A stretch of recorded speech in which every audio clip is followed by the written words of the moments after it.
right, everyone. How are you? How you doing? Everyone good? Let's do this. We'll get right into it. Welcome to this week's episode of our podcast. It's called Is Breakfast Included? I hope everyone had a great holiday and you did your patriotic duty of keeping all 10 of your fingers.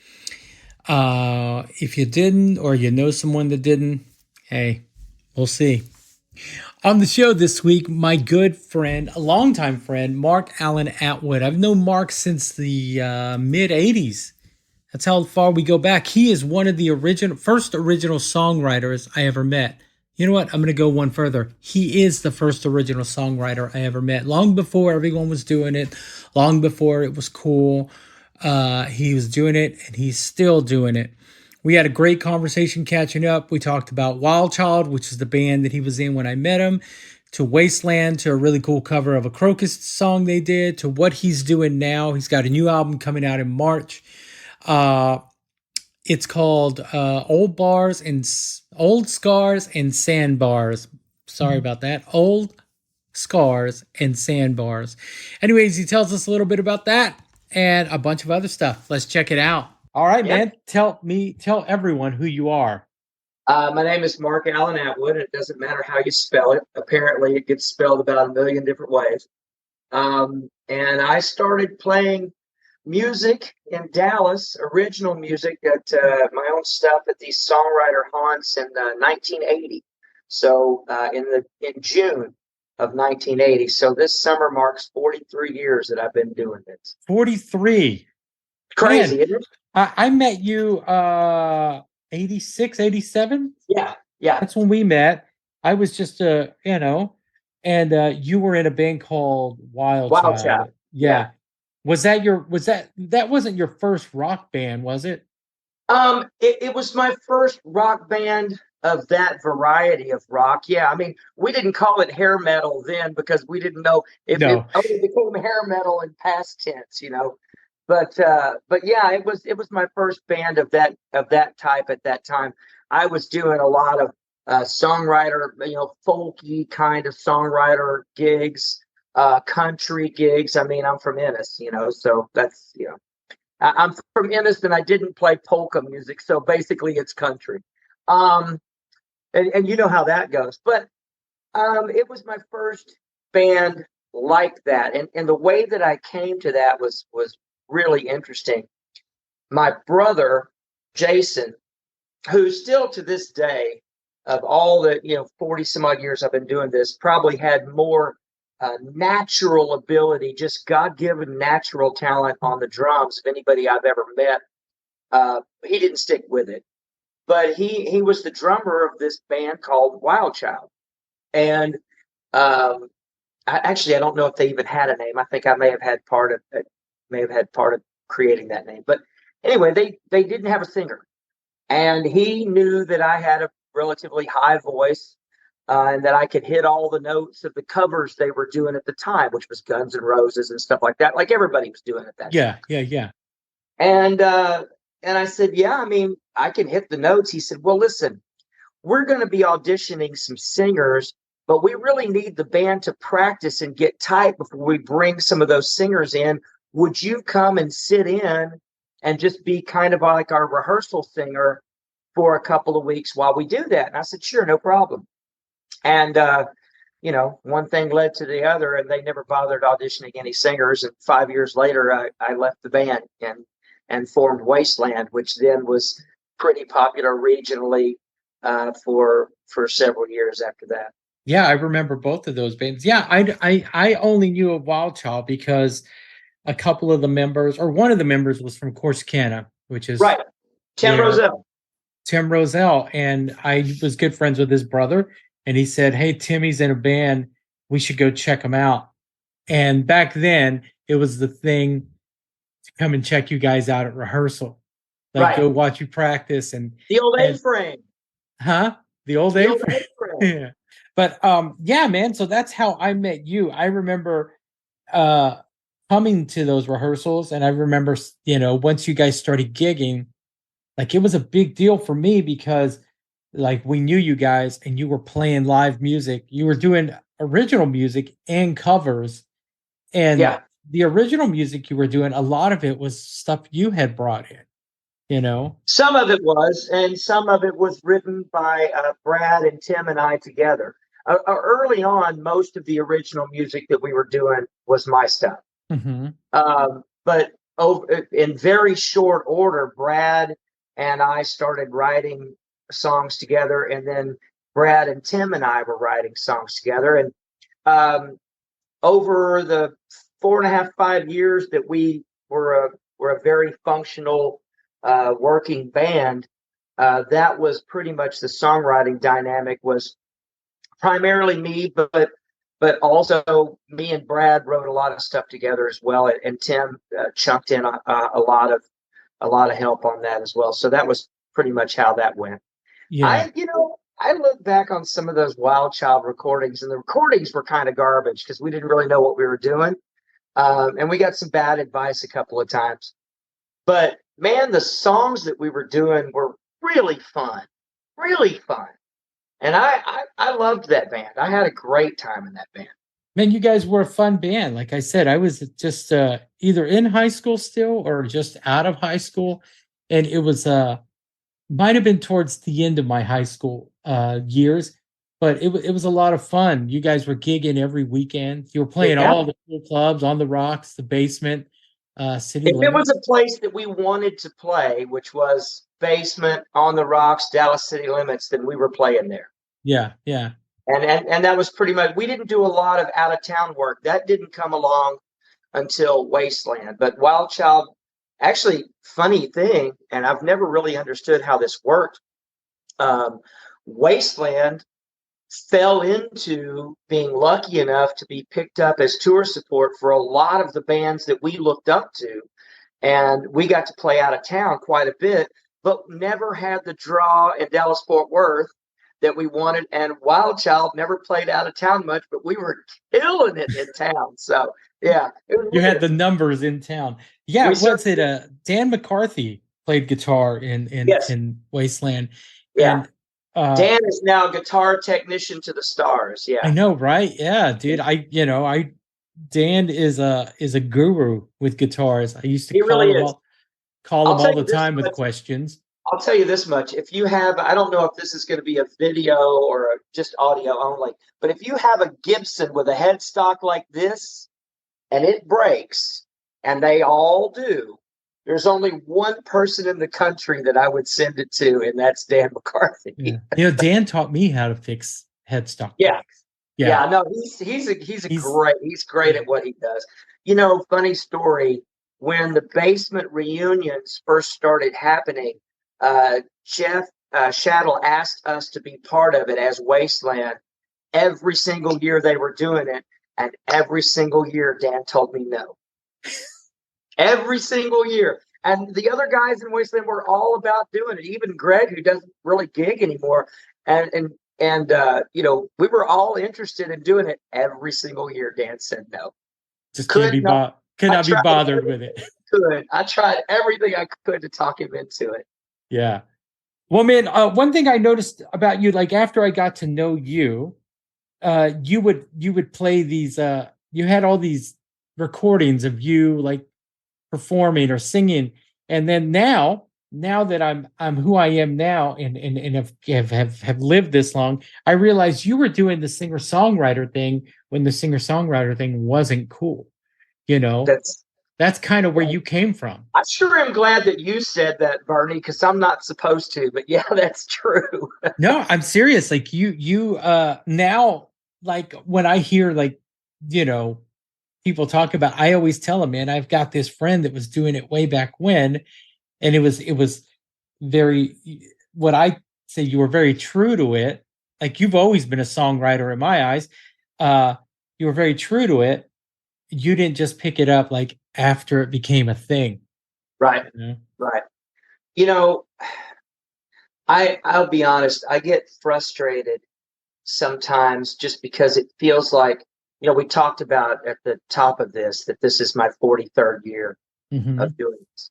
And I get frustrated sometimes because I feel like I've spent well over half my life bashing my head against a wall. But if there's one thing that I can hang my hat on, it's that I'm doing essentially the same thing now. Hopefully, I'm a little better than I was at that age, but I'm doing essentially the same thing now as I was doing back when you met me in the mid '80s. Yeah. So, I mean, I hope that there comes a point where if anybody looks back on what I've done and has any reason to say anything about it, I hope that one of the things they can say is, well, at least he was genuine. He did what he was doing the whole time. You know, he stayed true to it. So that's my hope. Yeah, man, you are. You're very you've always it's funny because you're a great songwriter and the stuff I've heard of yours is really good and you're true to your country roots. But what you and Wild Child were doing in the 80s, most of the country bands are doing now. Bro, that's true. That's true. It's funny. Melodies, Right, absolutely. And I took about 7.5-ish years off when my daughter was very young and my marriage was going to pot. And at any rate, at the end of Wasteland's time, the kind of music that we were doing fell out of popular favor. And so I took about 7.5 years ish off. Went back to running newspapers in Texas and for a day job, which is one of my fallback positions as a guy that doesn't like to work day jobs but still had to do it from time to time. And when I came back to playing music, there was this red dirt scene, and I'm like, wait a minute, this sounds awfully familiar. So yeah, no, you're not wrong about that. Yeah, yeah. So when you came back and decided to start playing music again, was there a conscious decision to play country music? You know, you mentioned something a minute ago about my roots. There was a conscious decision to do what it is that I wanted to do.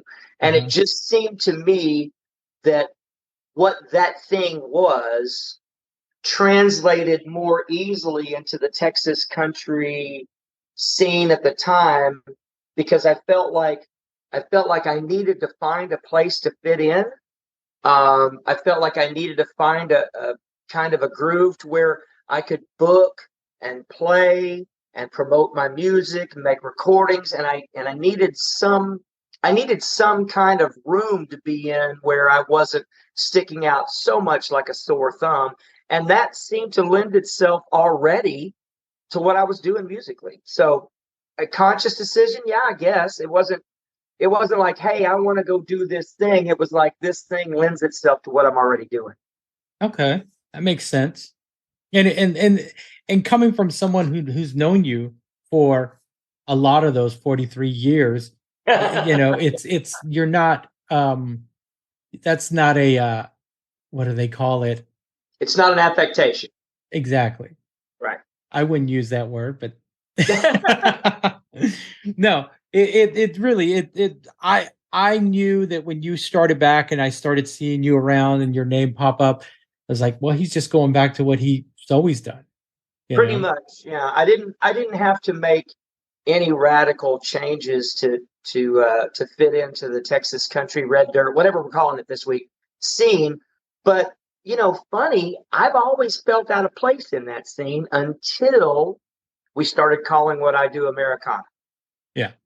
And now I feel like I got a home there, because it's much more of a broad brush that you can paint a lot of different kinds of, but it's very songwriter focused. Yeah. And that's really what I'd rather be than anything. I'm a mediocre at best guitar player on my best days, serviceable, but nothing special. I'm a decent enough singer, even at my age now. I can still hit most of the notes, but I'd much rather be viewed as and focus on songwriting. And so Americana certainly seems to lend itself to that. How have you fit in? What do you fit in pretty well with the current batch of Americana songwriters? I got to be honest, you'd have to ask somebody else that question. I think I do, but I don't know if everybody feels that way about my work or not.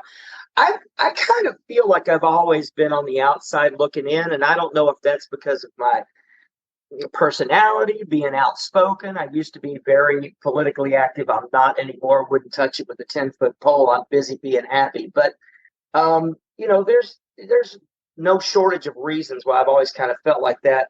So you'd probably be better off asking somebody else that question. I think it fits in pretty well. Yeah. Yeah. Do you how do you feel about a lot of the cats that we came up with that once they realized that the rock thing wasn't happening for them, and then they're like, I think I know what you're about. I think I know what you're about to say. yeah, but I was talking to someone the other day and I said, everybody I knew that was in a rock band is now outlaw country or, doing something like that. And I always find it a cop out. Like I said, if you asked me before you and I talked, if you would just came up in conversation, you were probably the only person I would say that is doing what they've always been doing from that time in our lives and even later. Like every new metal guy I know is in a country band now. And Right. it's what and they always say it's what we've always wanted to do. This is what we were trying to go for. Well, those drop D's didn't tell me that you wanted to be a country artist. I didn't hear a lot of Drop D and Merle Haggard's music growing up. I got to be honest with you. I don't look. People already think I'm a jerk, so I probably shouldn't say this. But most of the people that say that, quite frankly, are full of it. I was around. I was watching it. I know what I saw. I have ears. I have eyes. I know what you were doing. And so how do I feel about it?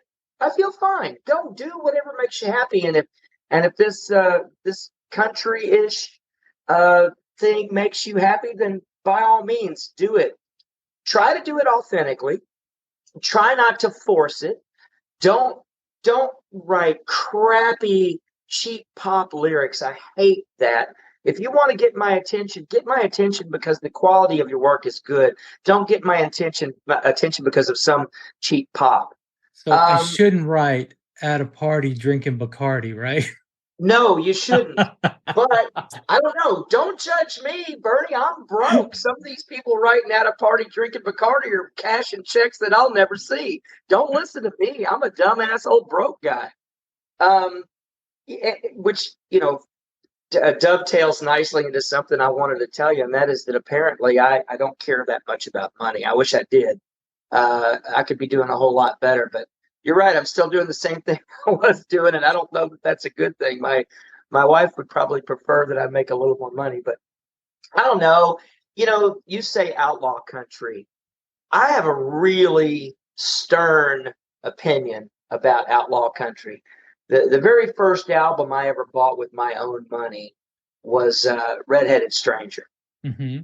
And Willie and Waylon and the Glazer brothers are very identified as being outlaw country. But here's what people don't talk about, and this infuriates me. Outlaw country as a genre was never about a sound. Not Willie's sound, not Chris's sound, not Waylon's sound. It was never about a sound specifically. Outlaw country came about because these guys told Nashville to get bent and went and did whatever they wanted to, which was a very outlaw thing to do at the time in the music industry. It had nothing to do with copying a particular sound. And now people are trying to copy that 70s outlaw country sound and call it outlaw country. Dude, I got news for you. That ain't outlaw. Yeah, exactly. That's you're being a parrot. That is not outlaw country. Outlaw country nowadays would be saying no to whatever is working in the establishment, whatever Nashville's writing, and saying, I'm going to do my own thing. That's outlaw country no matter what it sounds like. Yeah. No, I agree with you. I that's the general umbrella that most of these cats that I'm referring to use, is that we're outlaw country. And I got news for you, you're not. Exactly what you just said is what I usually, people get sick of me giving them my opinion as well about it. Like, no, Willie and Waylon, they didn't call themselves outlaw country. They didn't say, oh, we're going to do this, And they started an outlaw movement by being outlaws in the industry, not because of the way the that Waylon's Telecaster sounded. And now, if you're just copying Waylon's Tele sound, you are not outlaw. You are a duplicate. Are there any artists right now that really, current artists, like I know who inspired you in the beginning. I remember hearing a cassette of you doing a knocking on heaven's door somewhere. Probably so. This was a few years before Guns N' Roses brought it back into I had my own way of doing it simply because I couldn't stand Dylan's voice. So yeah. Yeah. So I remember. So is there any artists right now that you listen to and you just take inspiration from? There's a couple. I have some really strong opinions, but I don't share them very often because, like I said, everybody already thinks I'm a jerk. I happen to think that Courtney Patton is probably the finest songwriter that we have on our scene in Texas. And that's a scene that includes Walt Wilkins. So that's some high praise for me because Walt is a hero of mine. Yeah. I think probably the best songwriter in the business right now is a young man, at least not young, but young by comparison to me, from Alabama named Jason Isbell. Yeah. And, you know, I know think, Jason very well. do you? I've never gotten to meet him. I'd love an introduction someday. I look up to him an awful lot as a writer, and mostly because he adheres to one of the main tenets that I tell young songwriters all the time, and I've been telling them for decades, and that is never write scared. Never be scared to write anything. Don't be scared of what you're writing. Don't be scared of the subject matter, and don't write scared. Jason Isbell does not write scared. No. I always say he doesn't waste any lyrics. Huh? I always say, when people ask me what I like about Jason, I say he doesn't waste lyrics.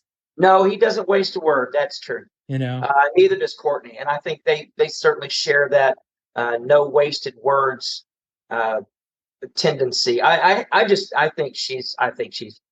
no, she's great, and that's high praise considering who her husband is too.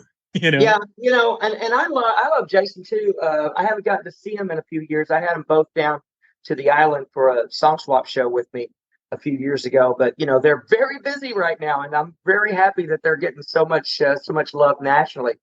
But considering that her husband is Jason Eady, yeah, I mean, that's high. You're right, that is high praise.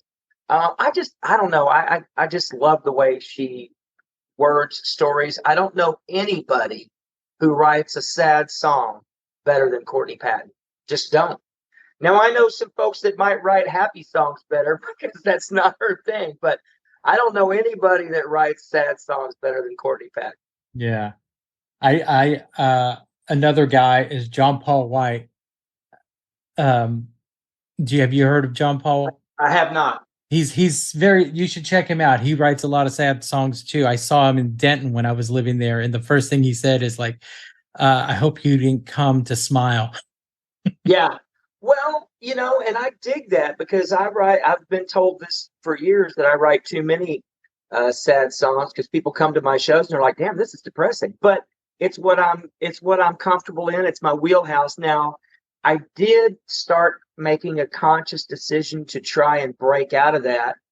And I've written a lot more upbeat, positive, inspirational type songs, but that's pretty much because my life is better.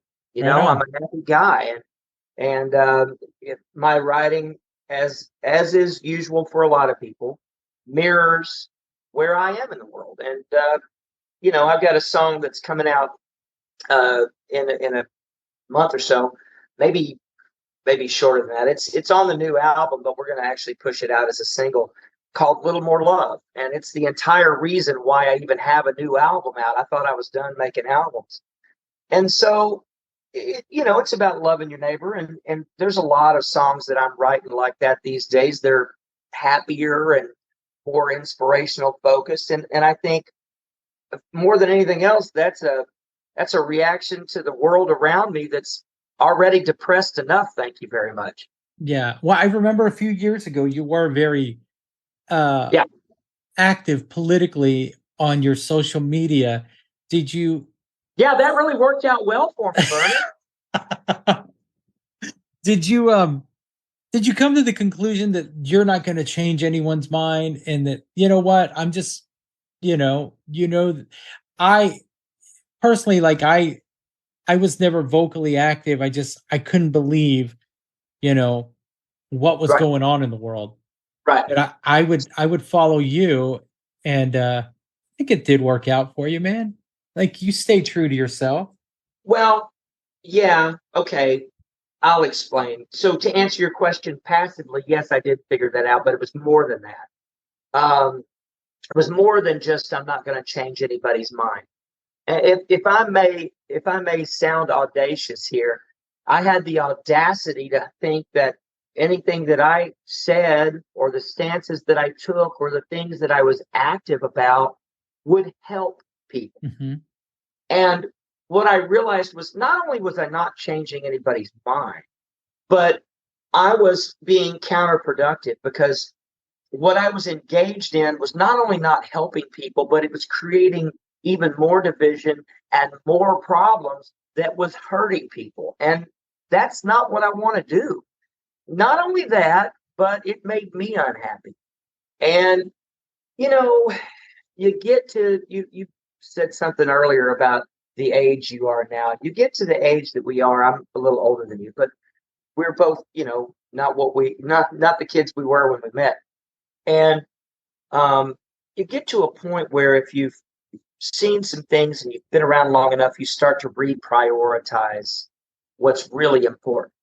And what's really important to me is to share my work with other people, hopefully make them feel something. If I walk away and somebody says, "Hey, I really laughed here," or "I really cried there," then I did my job. And share a little bit of piece of what it is that I've been blessed with the gift to do. And if I'm actively pushing people away, I'm not really accomplishing that. And not only that, but it makes me a miserable person. And I quite frankly don't have time for that crap anymore. I'm too busy being happy and loving life. Right on, man. Well, you look good. Well, thank you. I think the last time I saw you was at a parking lot at Murphy's Music. I remember that. I just celebrated a year sober, so that helps. I quit smoking cigarettes and anything nicotine related, even the vapes. Boy, dropping the vape habit was harder than anything I've ever given up. And I did that about 2 years ago. So, I dropped a few vices and I feel pretty good. Right on. How do you maintain your sobriety in a town like South Padre? Well, interesting answer to that question. Um, I don't go out anymore. And to be honest with you, I'm kind of over living in Margaritaville because all there is to do there is fish and day drink. And I like fishing, but I got other crap to do. Um, and I don't drink anymore, so all the day drinking activities are out. And most of my friends on the island that I hung out with, they didn't sober up with me, so they're all still day drinking, and I'm sitting at the house. Um, Also, this month marks about a year that I've been back running the roads, touring the state, playing music again. So I'm not home that much. I will be home again in 12 days at the end of what's going to be like a 24-day run. Wow. And it'll be the first time I've been home in over 3 weeks. And before that, I was only home for 3.5 days after a month on the road. And before that, I was only home for a week after 3 more weeks on the road. So I don't stay at home much anymore. I'll be home for about 2.5 months after this last one is over. For a while, I'm going to sit on my ass and do some writing, I think. And I've got a songwriter series where I'm bringing special guests down for 8 weeks. So that's one reason I'll be anchored home. Oh, right on. Do you still enjoy touring? I do. I don't enjoy the fact that I live anywhere from 4.5 to 10 hours away from any real original music scene, because it means that just to go play to the kinds of crowds that I want to play to, I have to drive quite a bit. And the driving I don't mind. I love traveling around. Our state is beautiful. It's wildly diverse and I love it. But at some point after a month or so, I'm like, I'm really ready to be home in my nice comfy bed with my big TV, kicked back with my feet up and petting the dog. So, it gets old, but I do love it. I still love meeting new people, playing new venues, playing some of these songs that people haven't heard yet, and seeing the reactions that I get to some of this newer work that I don't, that people are hearing for the first time. So yeah, I'm still having a really good time. In fact, I'm having a really good time because I sat on the island and didn't do anything but play to tourists that wanted to hear Margaritaville for about 6 years. For the record, I don't play Margaritaville, and I'm not going to, which pissed a lot of them off. But the fact is that I pretty much spent 6 years just playing to locals and tourists. Now, I did work really hard, if I may be arrogant enough to say, to try and raise the bar and raise the level of the music scene there in South Padre. And I'd like to think I had some sort of positive impact, but it's just never going to be much more than venue owners that just want you to play tired old low-hanging fruit covers because that's what they think tourists want to hear. My stance was tourists want to hear good shows that they can go home and say, hey, guess what I got to see while I was on vacation. But it's hard to change hearts and minds when they're lazy. And there's nothing lazier than people that know that the business is going to come to them regardless of any action that they take because they live in a tourist island. Yeah. So, there's no motivation to really branch out or take any chances artistically, or maybe even be brave enough to chance something that might not work out immediately fiscally, because they don't need to, because you're on South Padre Island. People are going to come anyway. So it's been kind of frustrating to me. And I put a lot of time and effort and even my own money out of my own pocket into building shows and building up venues. There are 2 music venues on the island right now that weren't music venues when I started working there. And I like to think that I had something to do with that.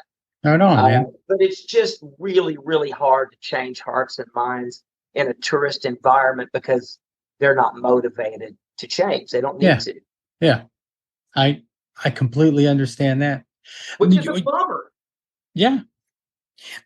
43 years you've been doing this. I should have asked you this earlier, but I'll ask you now. What was the you said the first album you bought was Red-Headed Stranger, but what was the catalyst, man, from making you pick up that guitar, making you learn to write songs? Or did you learn to write songs, or were they just in you? How do you feel about? I started playing guitar at 14 and immediately started writing songs. I think, if I'm being honest, that the reason I started immediately writing songs, one of the reasons, is because I wasn't a very good guitar player, so I had to write something that I could sing along with my mediocre guitar skills at the time. But no, Christopherson's Silver Tongue Devil album, no, that's not true. Christopherson's Jesus Was a Capricorn album and B.W. Stevenson's self-titled first album for RCA. Those 2 records, and Red-Headed Stranger to a degree, but those 2 records had more to do with me wanting to be a songwriter than anything else. And then later, of course, it became Jackson Browne, James Taylor, and those kinds of folks, Tom T. Hall, people who were, whether it was country or folk or light rock, Eagles, big Eagles fan when I was growing up too. That whole California, Joni Mitchell, Canyon scene, the Crosby, Stills and Nash, the Eagles, all that stuff. That was what jazzed me to want to write songs, because there was a certain storytelling vibe in all of those songs that wasn't just guy meets girl, guy has a beer, guy has a pack of cigarettes rolled up in his sleeves like a James Dean wannabe. There was a storytelling mini movie vibe to a lot of that work. And I was a voracious reader as a kid.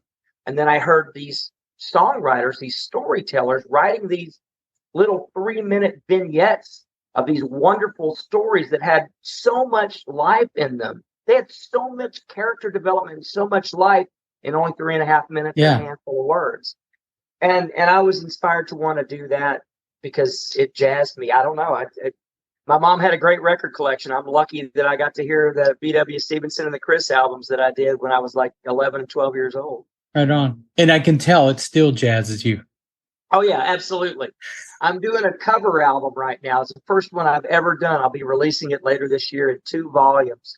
It's called Ghosts in the Wood, and these songs are like ghosts that haunt me still to this day. And it's I'm doing some Chris and BW, you know, and some Jackson Browne, and all these songs that I've always been on fire for, and like you point out, still am. Right on, man. Right on. Well, I can't wait to hear that. Speaking of covers, you did a cover with Wasteland on the Come On Feel the Metal compilation in Dallas. And dude, that is like one of my all-time favorite songs from that era. And you guys slayed it. Well, so funny thing about, for anybody that hasn't heard that, what Bernie's talking about is we covered Crocus's Screaming in the Night. And I loved singing that song. I could probably still do it once or twice and then not sing for a week or two. But because there's some pretty high notes in that. At any rate, one thing about that record is it was a two disc, 2 CD set called Come On Feel the Metal. The whole thing was to benefit the American Cancer Society. And there were bands, some signed, but mostly unsigned bands from all across the Texas music scene, rock, country, bluegrass. There were all these different, mostly rock, but you know, the concept was all these different bands covering 70s and 80s guitar metal songs. And there's like a bluegrass country swing version of a Ted Nugent song on there. Most everybody took a swipe at something different. There were a couple of bands that played it real close to the vest and said, we're going to cover this guitar metal song in a guitar metal band like a guitar metal sound would be.